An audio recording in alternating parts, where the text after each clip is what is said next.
Assalamualaikum warahmatullahi wabarakatuh. Perkenalkan, nama saya Wilda Sawitri, NIM 19042198, jurusan Ilmu Administrasi Negara. Baiklah, pada kesempatan kali ini saya akan menjelaskan materi manajemen sumber daya manusia di sektor publik tentang pembinaan sumber daya manusia di sektor publik. Langsung saja ke materi yang pertama, yaitu tentang pentingnya sumber daya manusia dalam organisasi. Sebelum itu, kita harus mengetahui terlebih dahulu pengertian dari sumber daya manusia ini, yang mana sumber daya manusia merupakan aset organisasi yang sangat vital. Karena itu, peran dan fungsinya tidak bisa digantikan oleh sumber daya apapun lainnya. Betapapun modernnya teknologi yang akan digunakan, seberapa banyaknya dana yang disiapkan, namun tanpa sumber daya manusia, apapun yang menjadi tidak akan bermakna. Eksistensi sumber daya manusia dalam kondisi lingkungan yang terus berubah tidak dapat dipungkiri. Oleh karena itu, dituntut kemampuan beradaptasi yang tinggi agar mereka tidak tergila oleh perubahan itu sendiri. Sumber daya manusia dalam organisasi harus senantiasa berorientasi terhadap visi misi, tujuan, dan sasaran organisasi di mana dia berada di dalamnya. Selanjutnya, terdapat beberapa alasan mengapa karyawan harus selalu dibina dan dilatih, karena agar mampu menyesuaikan diri dengan perubahan lingkungan di antaranya. Dan yang paling terpenting adalah, yang pertama, pegawai yang seringkali kurang memahami bagaimana dalam melakukan pekerjaan. Yang kedua, perubahan-perubahan dalam lingkungan kerja dan tenaga kerja. Yang ketiga, meningkatkan daya saing perusahaan dan memperbaiki produktivitas. Yang keempat, menyesuaikan dengan peraturan-peraturan yang ada, misalnya standar pelaksanaan pekerjaan yang dikeluarkan oleh asosiasi industri dan pemerintahan untuk menjamin kualitas produksi dan keselamatan serta kesehatan kerja. Nah, dari alasan di atas terdapat adanya pengertian dari pembinaan karyawan atau anggota organisasi, yang mana pengertian dari pembinaan karyawan atau anggota organisasi ini adalah penting bagi individu, apalagi organisasi yang besar, dan juga sangat dibutuhkan untuk menyesuaikan diri dengan kemajuan teknologi. Pembinaan karyawan juga dapat meningkatkan kepuasan dari kinerja karyawan tersebut. Selanjutnya, pengertian pembinaan sumber daya dapat disimpulkan bahwa pengertian pembinaan adalah usaha dan kegiatan untuk meningkatkan efektivitas, serta derajat proporsionalisme dan peningkatan kualitas kinerja. Pembinaan terhadap sumber daya manusia sangat dibutuhkan dalam peningkatan kualitas kinerja, demikian halnya dengan para pegawai negeri sipil. Selain bertujuan untuk meningkatkan kualitas kinerja, pembinaan pegawai juga bertujuan untuk meningkatkan disiplin, etika pegawai, dan mengembangkan karir. Dalam pembinaan, orang tidak sekedar dibantu untuk mempelajari ilmu murni, tetapi juga ilmu yang dipraktekkan. Konsep pembinaan dalam manajemen sumber daya manusia. Langkah selanjutnya dalam manajemen sumber daya manusia adalah pembinaan yang diimplementasikan dalam bentuk pemberian pelatihan dan pengembangan. Uraian di atas menunjukkan bahwa pelatihan dan pengembangan pada dasarnya adalah suatu proses untuk meningkatkan pegawai dalam aspek keterampilan agar mereka dapat melaksanakan pekerjaannya dengan efektif dan efisien, serta mempelajari proses pelaksanaan tugas-tugas organisasi. Pembinaan pegawai merupakan wahana untuk membangun sumber daya manusia menuju era globalisasi yang penuh dengan tantangan. Karena itu, kegiatan pembinaan tidak dapat diabaikan begitu saja, terutama memasuki persaingan yang begitu ketat, tajam, berat pada abad milenium ini. Pembinaan merupakan hal yang fundamental bagi pegawai dalam organisasi. Kegiatan pembinaan ditujukan membantu pegawai untuk dapat menangani tanggung jawabnya di masa yang akan datang, dengan memperhatikan tugas dan kewajiban yang akan dihadapi yang sekarang. Bila pegawai lebih terlatih, terdidik, dan lebih ahli, mereka mempunyai perasaan berguna dan percaya diri lebih besar, serta lebih dinilai di hadapan rekannya dan masyarakat. Dan akhirnya akan terlihat sebuah budaya kinerja organisasi yang kondusif, dinamis, mengarah kepada kelancaran pencapaian tujuan organisasi yang sudah ditetapkan. Model-model pembinaan pegawai dalam organisasi. Model pembinaan merupakan faktor yang cukup berpengaruh terhadap pembinaan karyawan. Di antara model tersebut yang bisa dilakukan dalam pembinaan sambil melaksanakan tugas dan pekerjaan dalam organisasi antara lain, yang pertama yaitu pembekalan, yang kedua rotasi jabatan, yang ketiga penugasan sementara, dan yang keempat magang.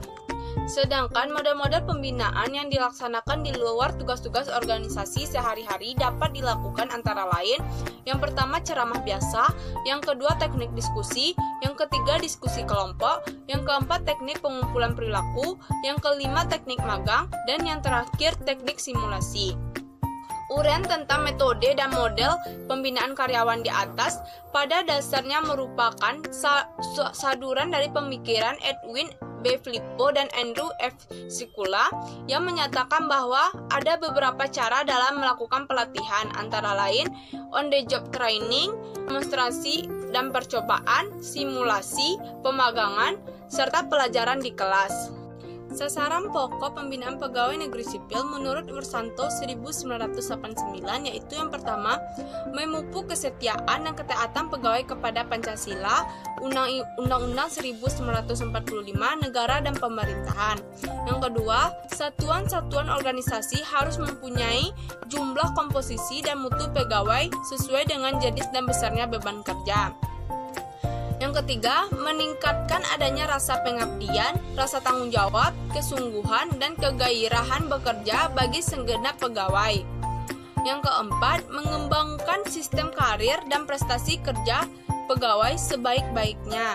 Yang kelima, mengadakan tindakan yang korektif, tegas terhadap pegawai yang nyata-nyatanya melakukan pelanggaran terhadap norma-norma kepegawaian. Yang keenam, meningkatkan adanya tata usaha kepegawaian dan pensiun yang tertib dan serasi. Sistem pembinaan terbagi menjadi 3 sistem yang mana yaitu menurut Saksono, antara lain yang pertama sistem kawan adalah suatu sistem kepegawaian yang bersifat subjektif, artinya pengangkatan seorang pegawai berdasarkan hubungan pribadi antara pihak yang mengangkat dengan pihak yang diangkat. Yang kedua, sistem kecakapan adalah sistem yang objektif di mana pengangkatan pegawai didasarkan pada kecakapan yang dimilikinya. Yang ketiga, sistem karir adalah suatu sistem kepegawaian yang mendasarkan pengangkatan pertama pada kecakapan pegawai yang bersangkutan. Jadi, itulah manajemen sumber daya manusia tentang definisi pembinaan sumber daya manusia dengan objek pegawai di dalam organisasi menurut para ahli. Target penataan sistem manajemen. Yang pertama, meningkatnya ketaatan pengelolaan sumber daya manusia aparatur. Yang kedua, meningkatnya transparansi dan akuntabilitas pengelolaan sumber daya manusia aparatur. Yang ketiga, meningkatnya disiplin sumber daya manusia aparatur. Yang keempat, meningkatnya efektivitas manajemen sumber daya manusia aparatur. Yang kelima, meningkatnya profesionalisme sumber daya manusia aparatur. Indikator penataan sistem manajemen. Yang pertama, perencanaan kebutuhan pegawai sesuai dengan kebutuhan organisasi. Yang kedua, pola mutasi internal. Yang ketiga, pengembangan pegawai berbasis kompetensi. Yang keempat, penetapan kinerja individu. Yang kelima, penegakan aturan disiplin atau kode etik atau kode perilaku pegawai. Yang keenam, sistem informasi kepegawaian. Program unggulan Biro Kepegawaian tahun 2015. Yang pertama, rekrutmen ASN menggunakan CIT Mandiri. Yang kedua, seleksi jabatan pimpinan tinggi utama, media dan pratama. Yang ketiga, assessment center. Yang keempat, pelayanan kepegawaian yang online dan terintegrasi. Yang kelima, pengisian jabatan administrator dan pengawas berbasis sistem merit atau merit system. Kesejahteraan dan penghargaan. Yang pertama, pelayanan kesehatan. Yang kedua, pelayanan Bapertarum. Yang ketiga, pelayanan Taspen. Dan yang terakhir, Satya Lancana Karya Satya. Peraturan Undang-Undang Disiplin PNS Berdasarkan Peraturan Pemerintah Nomor 53 Tahun 2010, kesanggupan PNS untuk mentaati kewajiban dan menghindari larangan yang ditentukan peraturan undang-undang. Yang kedua, pelanggaran disiplin, setiap ucapan, tulisan, atau perbuatan yang tidak mentaati kewajiban dan larangan dalam ketentuan disiplin PNS. Yang ketiga, hukuman disiplin, hukuman yang dijatuhkan kepada PNS karena melanggar peraturan disiplin.